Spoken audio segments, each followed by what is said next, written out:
Sambayan ng Pilipino, ako po si Audrey Goriseta. Ako po si Diane Ferrer, maghahatid ng mga pinakasariwang balita at mahalagang impormasyon para sa inyong Daily Info. Ngayong umaga sa Daily Info, pagdideklara ni Pangulong Rodrigo Duterte ng martial law sa Rio na Mindanao, dinipensahan ng Palasyo ng Malacanang.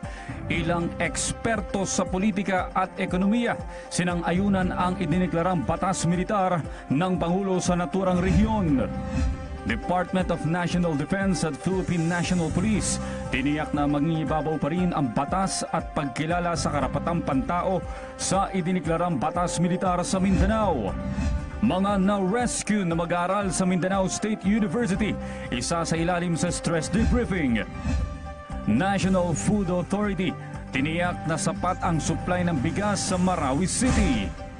At mungkahing 184 pesos across the board na dagdag sahod sa mga manggagawa, pinag-aaralan na ng Department of Labor and Employment.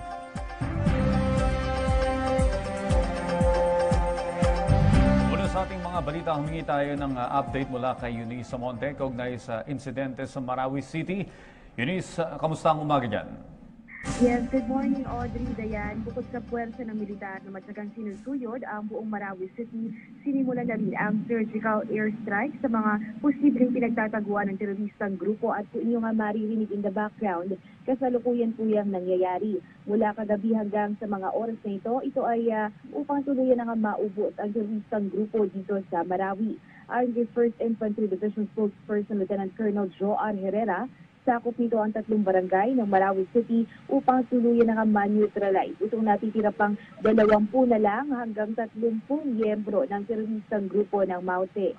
Tiniyak naman nitong very deliberate at very precise ang mga pagbagsak ng bomba sa mga barangay na pinabibilangan nga ng Barangay Gatongan, Basak Malislut at Barangay Pangon. Kaya naman para masiguro ang safety ng mga residente ay nagsimula na rin ang mass evacuation sa mga pamilya dito sa Marawi.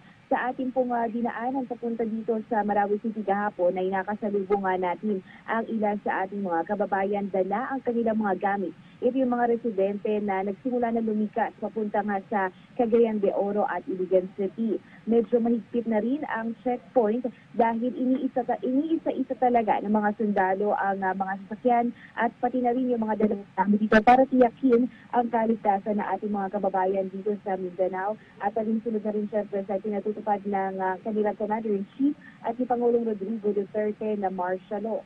Nagpulong na rin ang National Disaster Risk Reduction Management Council o NDRRMC kasamang iba pang ahensya ng gobyerno gaya nga ng DILG, PSWD, DOH, DFA at OCD upang tuluyang malikas ang mga residente dito sa Marawi. Mayroon na rin mga bus na libreng masasakyan ng mga nais lumikas courtesy of LTFRB Rescue Team. Base sa pinakahuling ulat ng West Mincom, at yung pinakabago nilang update, 31 ang nasawi sa panig ng mga terorista at 6 naman ang nasawi sa sundalo at 7 po nga sa mga sundalo natin ang sugatan sa enkwentro kahapon ng umaga at papatuloy pa rin ang operasyon sa mga oras na ito. Samantala ayon kay Lieutenant Colonel Herrera, may mga report, umalis silang natatanggap na narito pa rin sa lugar ang ABUSEAF leader at ang ISIS accredited member na si Isilon Hapilon na tumatay yung leader ngayon ng grupo ng ABUSEAF, BIFF at Maute sympathizers dito yan sa Marawi na patuloy ang panggugulo. Ngunit sa mga oras nito ay kahit natuloy-tuloy ang pagbobomba at tutukan. Idineklara ni Pangulong Rodrigo Duterte ang martial law sa Mindanao para manumbalik ang kaayusan, partikular sa Marawi City. Pero ano nga ba ang pagkakaiba ng idineklarang batas militar ni dating Pangulong Ferdinand Marcos noon kumpara sa batas militar na idineklara ni Pangulong Rodrigo Duterte ngayon? Alamin natin yan sa ulat ni Jervis Manahan. September 1972 nang unang ideklara ang martial law sa buong Pilipinas. Mismong si dating Pangulong Ferdinand Marcos ang humarap sa taong bayan noon para ideklara ang Proclamation 1081. Isinailalim sa martial law ang bansa noon para labanan ang lumalalang komunismo. 9 na taon ito tumagal at kasaysayan ang magpapatunay na nagkaroon ng mga pag-abuso dito. Isinara ang Kongreso at nawala ang kalayaan sa pamamahayag. Dahil suspendido ang writ of habeas corpus, nagkaroon din ng pagdakip ng walang warrant of arrest. Libo-libo ang na-torture, nawala o napatay. Nang mapatalsik si dating Pangulong Marcos, nagkaroon ng bagong konstitusyon. Sa 1987 Constitution, may mga safeguards na ang pagdedeklara ng martial law. Idedeklara lamang ito kung may invasion, rebellion at lawless violence. Dapat aprobahan ito ng Senado at ng mababang kapulungan at pwede din itong questionin sa Supreme Court. Two co-equal branches of government are still active. Okay, so even if the president deems that there should be martial law, whether it's in Mindanao or eventually if he would deem so the entire country, you have two other branches which can check that. Ngayong nasa ilalim ng martial law ang Mindanao, inaasahan na magkakaroon ng mas matinding presensya ang militar. Pero hindi naman sila magte-take over sa mga opisina ng pamahalaan. Mananatiling bukas ang mga ahensya ng gobyerno, maging ang mga korte. Ayon kay UP Political Science Professor Clarita Carlos, wala namang dapat ikatakot ang publiko. Ngayong nagdeklara na si Pangulong Duterte ng martial law sa Mindanao. Tama lang daw ito para maitigil na ang karahasan. I think it's good that this is a good move of the state, of the government. You have to deal with the criminal elements of this insurgency. So you cannot deal with the criminal elements by doing it slowly. Kailangan din daw tiyakin ang seguridad sa Mindanao para magpatuloy ang mga economic activities. Economic activity will happen if you don't have order on the ground. Order is a prerequisite for economic growth. Pero para naman kay Islamic Studies Professor Julkip Liwadi, hindi sapat ang martial law bilang solusyon sa insurgency o gulo sa ilang bahagi ng Mindanao. Dapat din daw magkaroon ng komprehensibong social reform agenda ang pamahalaan. Hindi din daw dapat malihis ang peace talks o usapang pangkapayapaan. Kung hindi umubra ang martial law ni Marcos at kailangan niyang tanggalin ito by 1981, anong meron sa Duterte's declarations of martial law that will make it effective? May mga pamamaraan na pwede mong ayusin ang problema without really resorting into a declarations of martial law. Ayon sa mga dalubhasa sa akademya, iba na ang panahon ngayon. Pero dapat pa rin tayong maging mapagmatyag para hindi muling magkaroon ng mga pag-abuso. Pagdeklara ni Pangulong Rodrigo Duterte ng batas militar sa Mindanao, sinang-ayunan ng ilang eksperto sa larangan ng politika at ekonomiya. Ang detalye sa ulat ni Trixie Jafar. Walang nakikitang mali ang mga eksperto sa larangan ng politika at ekonomiya hinggil sa naging proklamasyon ni Pangulong Rodrigo Duterte na batas militar sa buong Mindanao. Ayon kay dating Undersecretary Antonio Valdez ng Department of Education, nararapat ang ginawang desisyon ng Pangulo dahil ang nangyayaring terorismo ay may kaugnayan umano sa laban ng gobyerno kontra iligal na droga. I presume that what the president is doing by instituting martial law in Mindanao, it may be a first step to be able to nip that growth in the bud, because these terrorists are also manufacturing shabu. Sang-ayon rin sila Herman Laurel at Celso Cainlet na kapwa-eksperto. Anila na posibleng parte ang bantang terorismo lalo na ang kaganapan sa Marawi City kaugnay ng destabilisasyon sa Administrasyong Duterte. Support authoritarian governance at least for a period of time when we really stabilize our nation. Because we have to face the fact that there are destabilizing forces.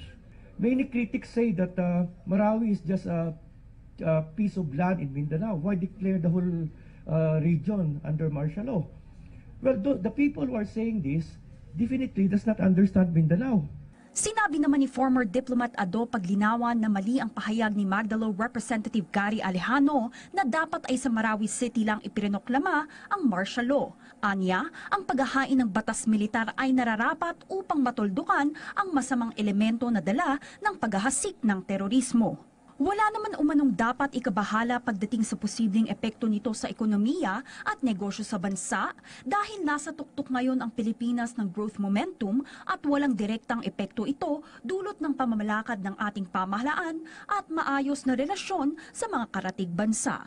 It has nothing to do with authoritarian, it has to do with productivity, consistency of policy, and peace and order. Samantala, maging ang publiko ay suportado ang pagdeklara ng Pangulong Duterte ng batas militar. Patunay lamang na iba na ang ikot ng mundo at pananaw ng mga Pilipino ukol sa kontrobersyal na batas. Para sa akin po, okay lang po na nag-declare siya ng martial law doon para nga po maayos na rin po yung mga nangyayari po doon sa Mindanao, yung sa mga terorista po. Pabor. Para sa kaligtasan ng mga kababayan nating sa Mindanao. Nasasaad sa konstitusyon na tungkulin ng pamahalaan na masiguro ang kaligtasan ng mga mamamayan, lalo na ang naiipit sa bakbakan. Sa ilalim sa stress debriefing ang mahigit 600 estudyante ng Mindanao State University na naipit sa bakbakan ng sundalo at mga teroristang grupo sa Marawi City. Ayon sa Philippine Army, natrap ang mga estudyante sa loob ng school campus nang lusubin ito ng mounted terrorist group. Ang Marawi noong Martes ng hapon, ngunit matagumpay namang nailigtas ng mga sundalo. Gayunman, kinakailangang isailalim sa stress debriefing ang ilan sa mga mag-aaral dahil sa matinding trauma na kanilang inabot sa kasagsagan ng bakbakan. Tiniyak ng National Food Authority o NFA na sapat po ang supply ng bigas sa Marawi City. Ito'y kasunod pa rin ng isinasagawang clearing operations ng AFP laban sa mga miyembro ng mounted terrorist group na umatake sa lungsod. Ayon sa tagapagsalita ng NFA na si Cynthia Suarez, nasa 38,000 sako ang stock ng bigas sa Marawi na sasapat sa mga residente sa susunod na 5 araw. Tiniyak din ni Suarez na hindi kakapusin sa pagkain ang mga taga-Marawi sa kabila ng nagaganap na krisis doon at maging ang buong Mindanao ay may sapat na rice buffer stock maabot sa 1.5 milyong sako.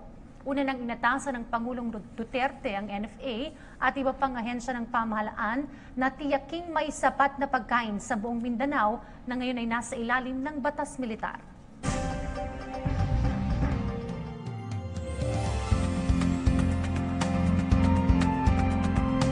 Magandang umaga para sa PTV Info Weather. Alamin naman natin ang latest sa lagay ng panahon para sa oras na ito.